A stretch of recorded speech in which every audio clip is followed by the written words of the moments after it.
여러분, 여러분의 인생에서 여러분을 바꾸어 놓았던 단어가 있다면 어떤 것이 있으세요?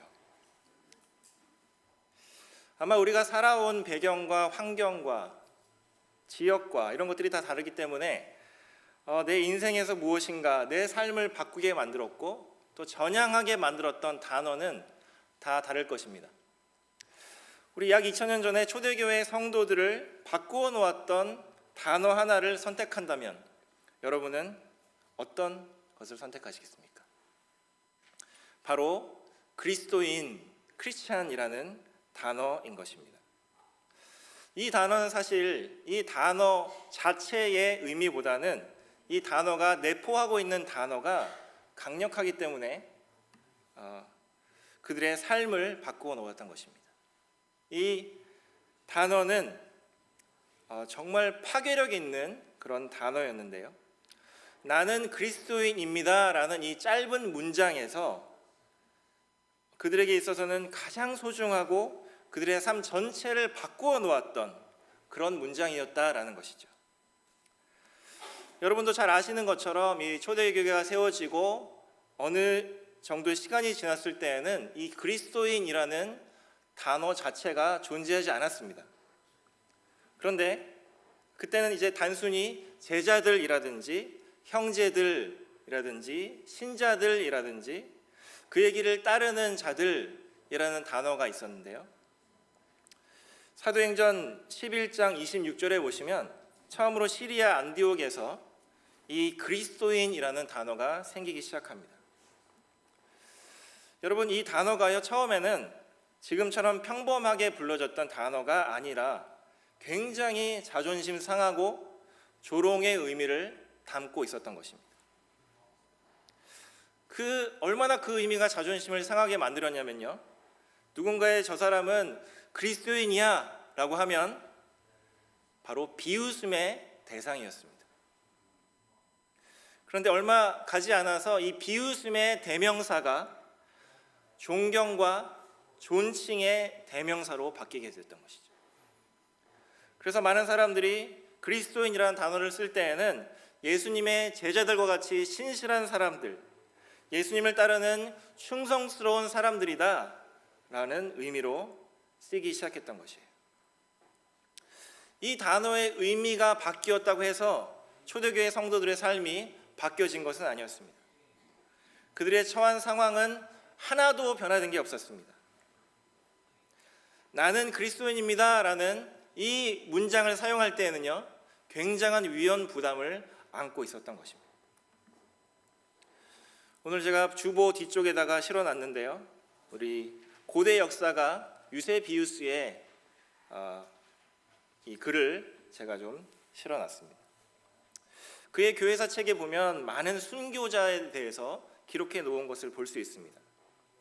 특별히 로마 황제 아울렐리우스 2세 때에 많은 고문과 핍박 그리고 심지어 죽음의 위험을 처한 사람들에 대해서 기록을 하고 있는데요, 그 중에 그 많은 이야기들 중에서 한 사람의 이야기가 굉장히 의미심장하고 우리에게 중요한 메시지를 주고 있습니다.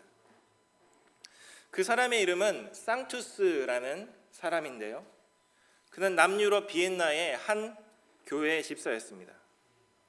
그는 예수님을 믿는다는 이유 때문에 로마에 체포되고 다양한 고문을 당하고 끊임없이 예수를 부인하라는 협박을 받게 되는 것이죠. 그런데 참 흥미로운 것은요, 이런 고문 속에서 계속해서 부인하라, 예수를 부인하라는 요구 속에서 그가 한결같이 했던 대답 하나가 있습니다. 그것은 바로 나는 그리스도인입니다 라는 것이에요. 그가 고문을 당하면서 너의 살던 도시는 어디냐? 너의 이름은 무엇이냐? 너의 국적은 어디냐? 너는 지금 왜 어떤 신분인지 밝히고 있지 않느냐? 라고 계속해서 질문을 할 때마다 했던 한 가지 대답, 그것은 바로 나는 그리스도인입니다 라는 한마디였던 것이죠. 이렇게 대답하는 그를 누가 이해할 수 있었을까요? 이것을 기록했던 유세비우스도 아마 그것이 궁금했던 것 같아요. 왜 그는 아무 대답도 하지 않고 그 질문 앞에서 한 가지 대답만 했던 것일까? 그런데 유세비우스가 가만히 보니까요, 이 쌍투스만 그런 것이 아니라 그 당시에 핍박과 고문을 받았던 많은 사람들이 한결같이 대답했던 이 한마디, 그것은 바로 나는 그리스도인입니다 라는 대답이었던 것이죠. 그들이 이렇게 말할 수밖에 없었던 이유는 그것이 바로 그들의 정체성이었기 때문입니다. 그들의 정체성이 예수 그리스도 안에 있었기 때문인 것이죠. 그래서 나는 그리스도인입니다 라는 이 단어와 어떤 말도 바꿀 수가 없었습니다. 이 단어는 저희가 보통 그 자기소개서나 종교란을 적을 때 나는 종교가 무엇입니까 했을 때 크리스찬이라고 적습니다. 그런데 그 당시에는 이것이 어떤 종교적인 의미, 종교적인 호칭 이상의 그런 포기할 수 없었던 가치였다는 것이죠. 여러분께 다시 한번 질문을 드리겠습니다. 여러분의 인생을 바꾸어 놓았던 한 단어가 있다면 그것은 무엇입니까? 예, 그리스도인이라는 것입니다. 동일한 관점으로 오늘 베드로 전서를 기록한 사도 베드로에게 있어서 그 인생에 있어서 그 인생을 바꾸어 놓았던 그의 인생의 목표를 자체를 바꾸어 놓았던 한 단어가 있는 것입니다. 그것은 바로 페트라, 반석, 바위였다는 것이에요. 우리 마태복음 16장 18절에 보시면 그가 이렇게 놀라운 고백을 합니다. 예수 그리스도가 살아계신 하나님의 아들이십니다 라는 놀라운 고백을 하니까 우리 예수께서 시몬에게 이렇게 대답을 하시는 것이죠. 우리 다 같이 읽어보겠습니다. 시작. 또 내가 내게 이르노니 너는 베드로라. 내가 이 반석 위에 내 교회를 세우리니 음부의 권세가 이기지 못하리라. 아멘. 반석 바위라는 단어는 그 당시 히브리인들의 인식 속에서는 바로 변하지 않는 하나님의 속성에 대해서 그렇게 그런 이미지, 그런 의미를 그 인식 속에서 가지고 있었던 것이죠. 항상 그 자리에 있는 바위처럼 쪼개짐 없는 그 자리를 지키는 이 반석처럼 절대 변하지 않는 하나님의 속성을 설명할 때 그들은 반석이라는 단어를 사용했다는 것이에요. 우리 사무엘하 22장 32절에 보니까 이런 말씀이 있습니다. 우리 하나님 외에 누가 반석이냐라는 말씀을 하였고요. 또 시편 18편 2절 말씀에 보니까 여호와는 반석이시요 나의 하나님이시요 내가 그 안에 피할 나의 바위시요. 이런 표현들이 변함없는 하나님의 속성에 대해서 보여주고 있다는 것이에요. 그런데 예수께서 그 당시 히브리인들이 그 이미지 속에 있었던 절대 변하지 않는 하나님의 속성을 표현할 때 사용했던 이 단어를 지금 베드로에게 적용하신다는 거예요. 그 메시지는 무엇입니까? 너도 변함없는 신앙 고백으로 살아라. 너도 변함없이 완전히 새로워진 믿음으로 살아가거라 라고 베드로에게 그의 삶에 던져주시는 거예요. 그의 인생을 바꾼 단어, 그의 삶의 방향성 자체를 바꾼 단어가 바로 페트라, 반석, 바위라는 단어였던 것입니다. 오늘 본문에도 반석, 바위에 관한 이야기가 나오는데 지금 이 베드로 전서가 쓰여진 시점은요, 예수께서 베드로에게 너는 페트라라 라고 말씀하신 시점부터 약 30년이 지난 시점입니다. 그에게 그런 페트라, 그것을 이제 그의 글에 쓰고 있는데요, 아마도 베드로는 그의 인생에 있어서 이 바위, 반석이라는 단어가 엄청나게 크게 다가왔던 것 같습니다. 우리 오늘 본문 4절 5절 말씀을 다 같이 한번 읽어보겠습니다. 시작. 사람에게는 버림바가 되었으나 하나님께는 택하심을 입은 보배로운 산돌이신 예수께 나아가 너희도 산돌같이 신령한 집으로 세워지고 예수 그리스도로 말미암아 하나님이 기쁘게 받으실 신령한 제사를 드릴 거룩한 제사장이 될지니라. 아멘. 오늘 본문에서 베드로가 말하고 있는 것은 자신을 포함해서 초대교회 성도들을 산돌이라고 표현하고 있는 거예요. 심지어 예수님에게까지 산돌이라는 표현을 하고 있는 것입니다. 이것은 우연의 일치가 아니라 무언가 의도를 가지고 지금 이 단어를 사용하고 있다는 거예요. 마치 예수께서 자신에게 페트라라는 단어를 통해서 자신의 삶을 바꾸어 놓았던 것처럼 초대교회 성도들에게 산돌이라는 표현을 쓰면서 자꾸 던져주고 있는 것이죠. 여러분 왜 베드로가 의도적으로 이 산돌이라는 단어를 사용하고 있을까요? 그런데 여러분, 이 산돌이라는 단어를 들으실 때에 한 번도 이런 생각을 안 해보셨을 거예요. 사실 산돌이라는 단어는 문법적으로 볼 때 맞지 않는, 모순되는 단어라는 거예요. 이 단어는 합성어, compound word인데 이 두 표현이 합쳐진 단어인 것입니다. 그런데 이 두 단어가 서로 다른 방향을 나타내는 단어라는 거예요. 산돌, 리빙스톤은 헬라어로 리도스, 그 의미는 잘 쪼개져서 다듬어진 돌과 존테스, 살아있는 이라는 의미라는 거예요. 여러분 잘 생각해 보세요. 아무리 돌이 잘 쪼개지고 다듬어졌다 하더라도 돌은 생명이 있습니까? 없습니까? 돌은 무생물체인 거예요.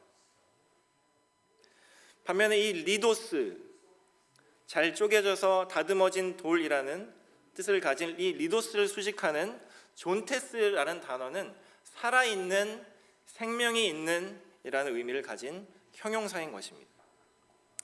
그런데 이 존테스가 쓰일 때는 반드시 생명체를 뜻하는 어떤 명사와 같이 썼다는 거예요.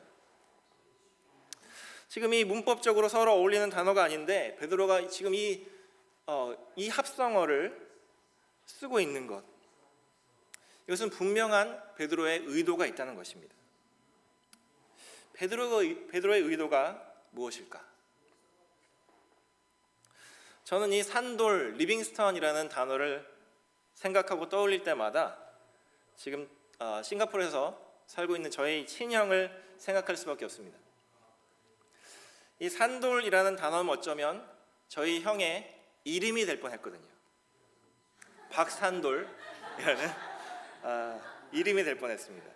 저희 부모님께서 이 산돌과 관련된 특별히 손양원 목사님의 호가 산돌이고요, 사랑의 원자탄이라고 부르셨던, 그리고 남아프리카 선교사 데이빗 리빙스턴의 이름이기도 했습니다. 근데 저희 부모님께서는 아마 이 두 분을 아마 존경하셨던 것 같아요. 그래서 첫째 아들의 이름을 산돌이라고 지으시려고 했던 것이죠. 물론 지금 이름은 산돌이 아닙니다. 그렇게 짓지 못하시고 윤석이라는 이름으로 윤택할 윤자에 클석자를 지으셨는데, 지금도 저희 형의 영어 이름 그리고 인터넷 포털 사이트의 모든 아이디를 이 리빙스턴으로 쓰고 있는 것이죠. 부모님으로부터 형의 어린 시절에 이런 에피소드를 들었을 뿐인데 리빙스턴 선교사가 그 인생의 롤 모델이 되고 그 삶의 전체에 아주 중요한 단어, 모든 인터넷 아이디가 리빙스턴인 것이죠. 그래서 지금 많이 부족합니다만은 선교적인 삶을 살려고 굉장히 노력을 하고 있는 것이죠. 제가 무슨 말씀을 드리려는 거면요, 베드로가 지금 산돌이라는 아주 어색하고 모순적인 단어를 예수 그리스도에게 그리고 그를 따르는 초대교회 성도들에게 사용한 이유도 이와 비슷하다는 것입니다. 예수께서 베드로에게 페트라라는 단어를 사용하시면서 베드로의 삶의 정체성과 방향성을 보여주셨던 것처럼 산돌이라는 단어는 예수님이 어떤 분이신지 그리고 그를 따르는 초대교회 성도들의 정체성이 무엇인지를 설명해 주기에 아주 좋은 단어였다는 것이에요. 오늘 성경 전체에서 지금 리도스, 반석, 바위라는 단어를 사용할 때는요, 모두가 무덤에 관련된 내용을 기록할 때 사용했다는 것입니다. 유대인들은 저희들처럼 무덤을 땅에 파는 무덤이 아니라 동굴을 무덤으로 사용했던 것이에요. 그래서 동굴을 무덤으로 사용하고 그 입구를 큰 바위로 막았던 것이죠. 그것은 우리가 예수님의 죽음에서, 예수님의 무덤에서 잘 알 수 있습니다.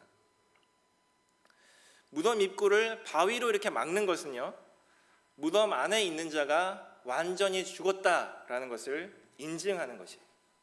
그럴 때에 이 리도스라는 단어를 사용했다는 것입니다.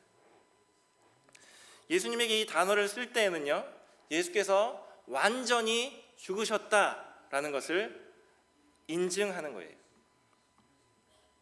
그런데 이 단어에 존테스, 이 바위, 돌이라는 리도스에 존테스라는 살아있고 생기 있는 이런 단어가 만나면요, 더 이상 죽음에 관한 내용이 아닙니다. 그것은 바로 다시 살아남, 즉 부활의 의미로 바뀌게 된다는 것입니다. 예수님을 믿고 따르는 성도들도 마찬가지라는 거예요.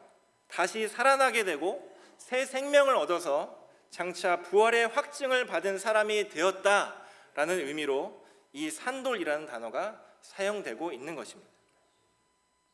베드로가 이 단어를 사용할 때는요, 초대교회 성도들의 삶과 정체성이 이제는 완전히 바뀌었다라는 것을 의미해요.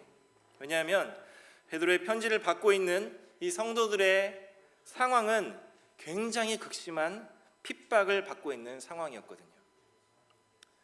박해로 흩어진 그리스도인들을 위로하고 격려하기 위해서 쓰여진 책이 바로 이 베드로 전서라는 것이었어요.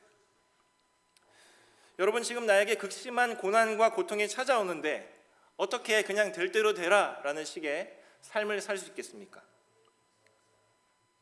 그들은 하루하루를 부딪히고 싸우고 이겨야 했던 그들의 삶은 정말 녹록지 않았던 거예요.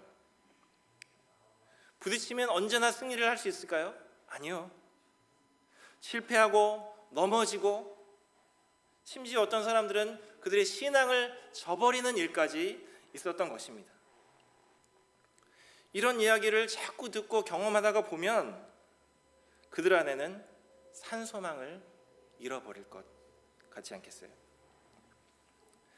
지금 그들은 산소망을 잃어버리고 죽은 것처럼 느껴지는 자신들의 삶인데요, 산돌, 다시 살아나는 소망, 그리고 장차 너희가 지금 죽는다 할지라도 부활의 소망, 그 특별한 은혜를 너희에게 남겨두었다라고 말하고 있는 것이죠. 그래서 이 산돌의 의미가 그들에게 얼마나 큰 위로가 되었을까요? 예수님도 똑같았습니다. 오늘 본문 4절에 보시면 예수님은 사람들에게 버림을 당하셨다라고 말씀을 하고 있습니다. 예수님도 사람에게 배척을 받고 사람들로 핍박을 받고요, 결국 죽임을 당하셨던 것입니다. 그런데 그분을 하나님께서 살리셨던 것입니다. 하나님께서 부활하게 하신 것입니다. 이 산돌이라는 단어는 그들에게 큰 위로와 소망을 주었을 것이고요, 그들이 내일 아침에 눈을 뜨면 시작되는 그 고난과 박해, 그 삶 속에서 담대한 그리스도인으로 살아갈 수 있는 힘의 원천이 되었다는 것입니다. 이 산돌이란 단어는 박해를 받았던 초대교회 성도들에게만 아니라 오늘 우리에게도 필요한 단어인 것입니다. 우리는 매일의 삶에서 약속의 증거를 믿습니다. 하루하루를 그 하나님의 약속의 증거 가운데 살아가려고 하지만 사실 우리 앞에 있는 현실의 벽은 높을 뿐만 아니라 그 현실의 벽 앞에서 때로는 절망하게 되는 것이죠. 또 한숨을 쉬게 되고 낙심하게 되고 무너지는 삶을 살 수밖에 없는 것이죠. 여러분, 바둑 용어 중에서 미생과 완생이라는 단어를 저는 바둑을 둘 줄을 몰라서 이 단어를 몰랐지만은 몇 년 전에 인기를 끌었던 미생이라는 드라마를 통해서 이 단어의 뜻을 알게 된 것이죠. 이 미생이라는 단어의 뜻은요, 바둑에서 집이나 대마가 아직 완전하게 살아있지 않은 또는 그런 상태를 뜻하는 말입니다. 그리고 완생이라는 말은 집이나 돌이 완전히 살아있음 또는 그런 상태를 뜻하는 것이죠.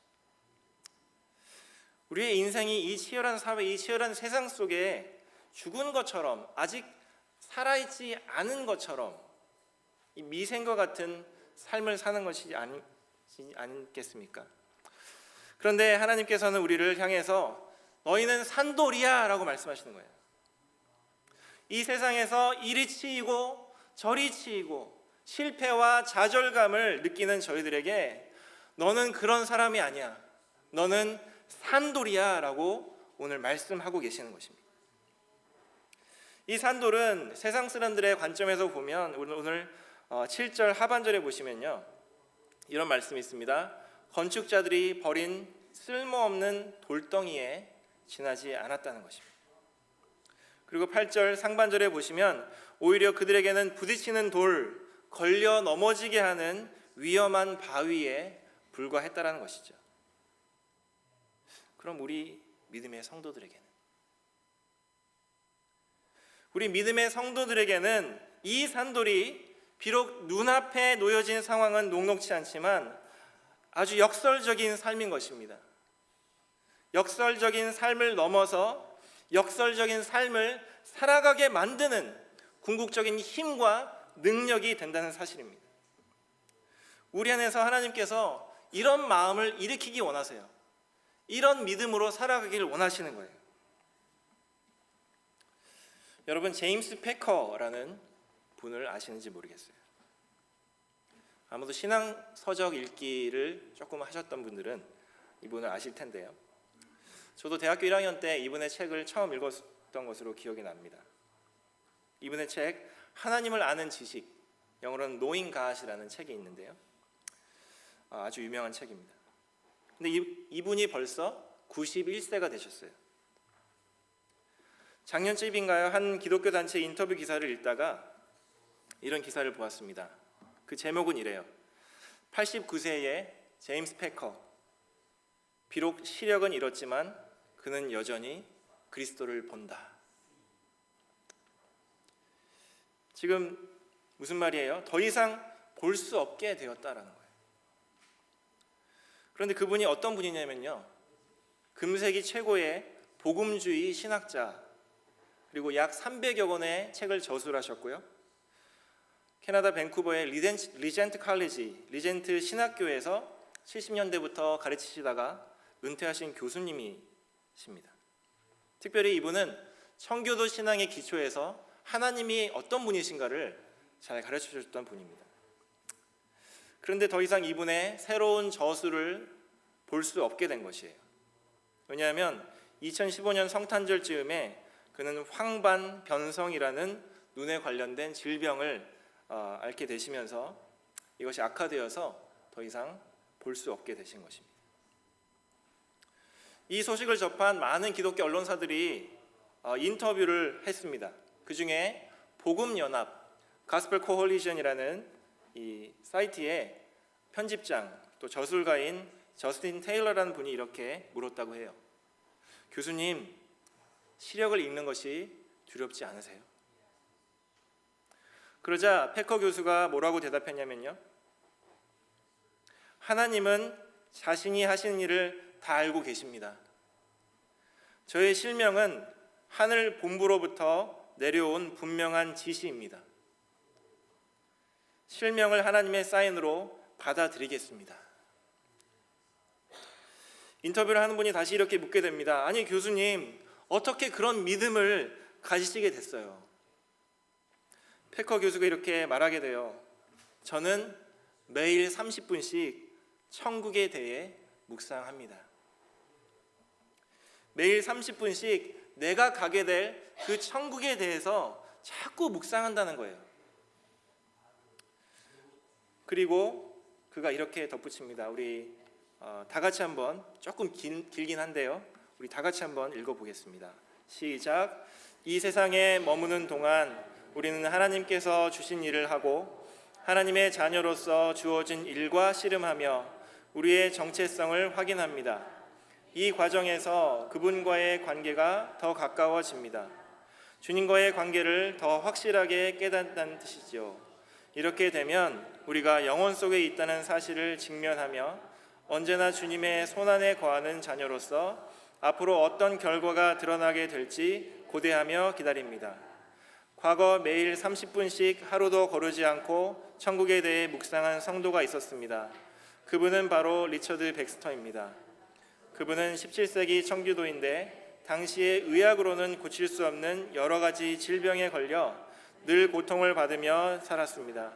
하지만 그 고통 속에서도 영광스러운 천국에 대한 소망을 품고 평안을 누렸습니다. 저 역시도 그러고 있는 것입니다. 네, 이 두 사람의 삶을 보면요, 17세기의 백스터는 온갖 그 당시에 의학으로 고칠 수 없었던 온갖 질병에 걸려서 그 질병에 시달렸고요. 21세기 패커는 시력을 잃고 살고 있었지만 그들은 영광스러운 천국의 소망을 품고 살았던 것입니다. 눈에 보이는 현실의 병만 바라보지 말고 보이지 않는 부활과 그 소망의 기대를 갖고 살라고 하는 것입니다. 이것이 참된 그리스도인의 삶이라는 것입니다. 그것을 이 패커 교수는 자신의 삶을 통해서 보여주고 있다는 것입니다. 그러면 내가 산돌 신앙으로 살아가고 있는지 아니면 죽은 돌로 살아가고 있는지 어떻게 점검을 할 수 있을까요? 첫 번째 점검으로 신령한 집을 세우고 신령한 제사를 드리는 거룩한 제사장의 역할을 잘 감당하고 있는가라는 확인이 필요한 것입니다. 쉽게 말하면 내가 속해 있는 그 어디에선가 거룩한 제사장의 역할을 감당하고 있는지 확인해 보라는 것이에요. 우리 5절 말씀을 함께 읽어보겠습니다. 시작. 너희도 산돌같이 신령한 집으로 세워지고 예수 그리스도로 말미암아 하나님이 기쁘게 받으실 신령한 제사를 드릴 거룩한 제사장이 될지니라. 아멘. 오늘 5절 말씀에 한글 성경에서는 조금 놓치고 있는 부분이 있습니다. 그것은 바로 이 산돌이 복수형이라는 거예요. 그리고 신령한 집이 단수라는 거예요. 무슨 의미입니까? 산돌은 예수 그리스도의 부활을 믿어 새 생명의 확증 가운데 살아가는 성도 한 사람 한 사람 한 사람을 지금 가리키고 있다는 거예요.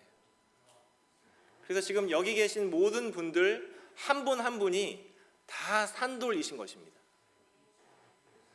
그 산돌들이 모여서 신령한 집이 되는 것입니다. 신령한 집은 바로 교회인 것이죠. 오늘 이 신령한이라는 단어는 영에 속한 성령의 감동하심을 따라 매일매일의 삶을 올려드리는 그런 거룩한 제사장이라는 거예요.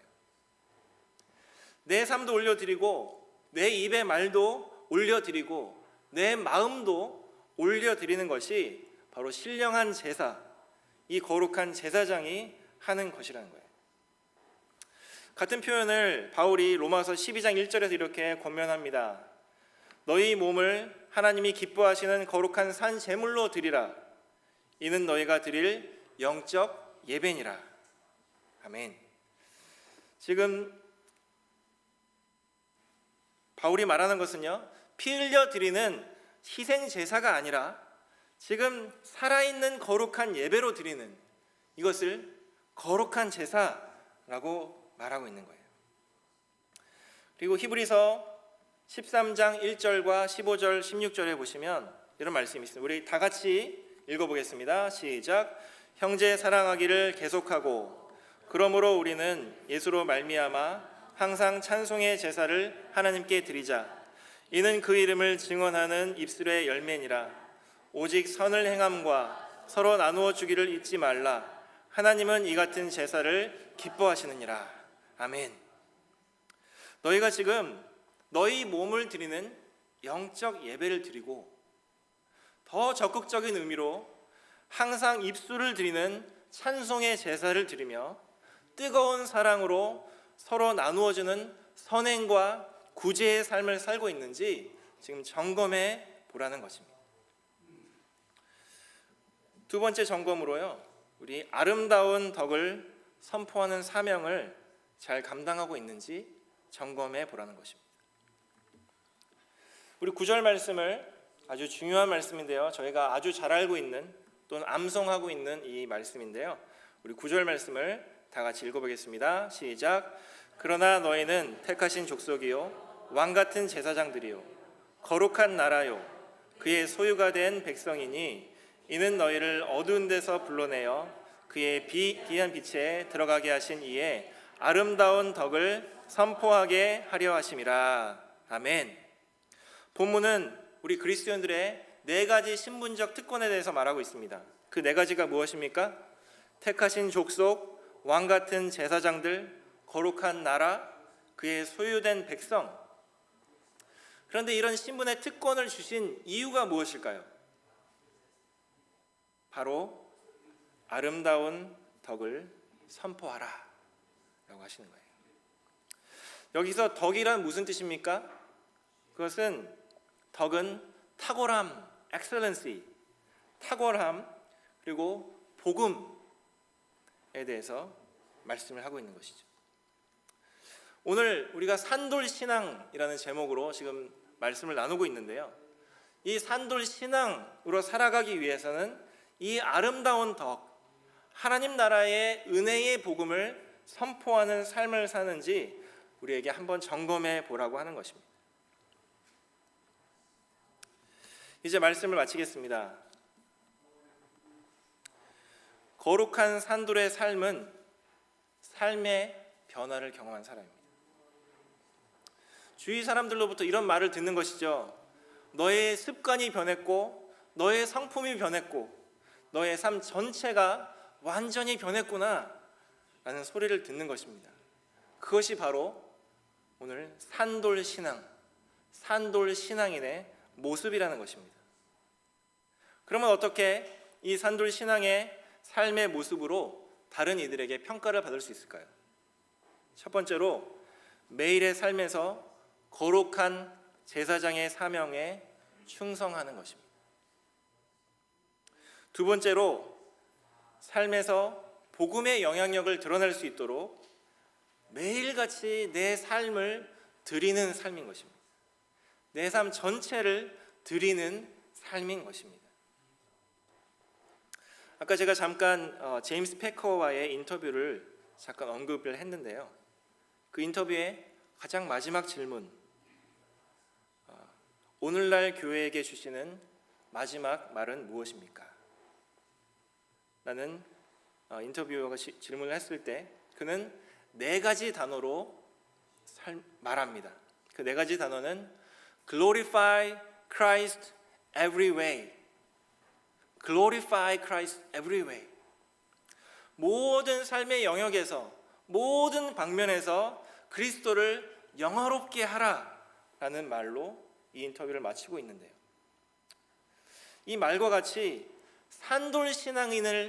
산돌신앙으로 사시는 여러분들, 오늘 이 말씀과 같이 산돌신앙을 붙잡으셔서 우리의 삶 속에서 그리스도를 영화롭게 하는 Glorify Christ every way, 그리스도를 영화롭게 하는 저와 여러분 되시기를 주님의 이름으로 축복합니다.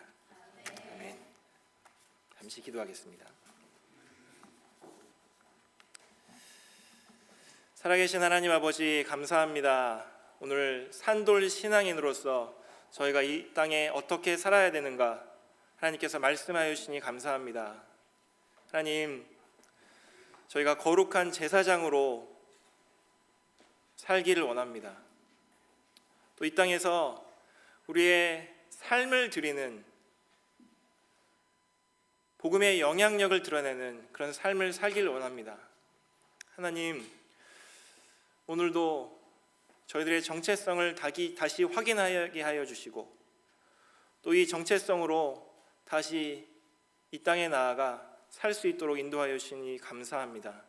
하나님, 우리 가운데 다시 한번 이 믿음 위에 굳게 서게 하여 주셔서 이 땅에서 어떤 힘든 일과 어떤 좌절과 낙심과 어려움 가운데 처한다 할지라도 이 산돌 신앙으로 다시 거듭나 이 땅에서 승리하며 살아가는 저희들 될 수 있도록 축복하여 주옵소서.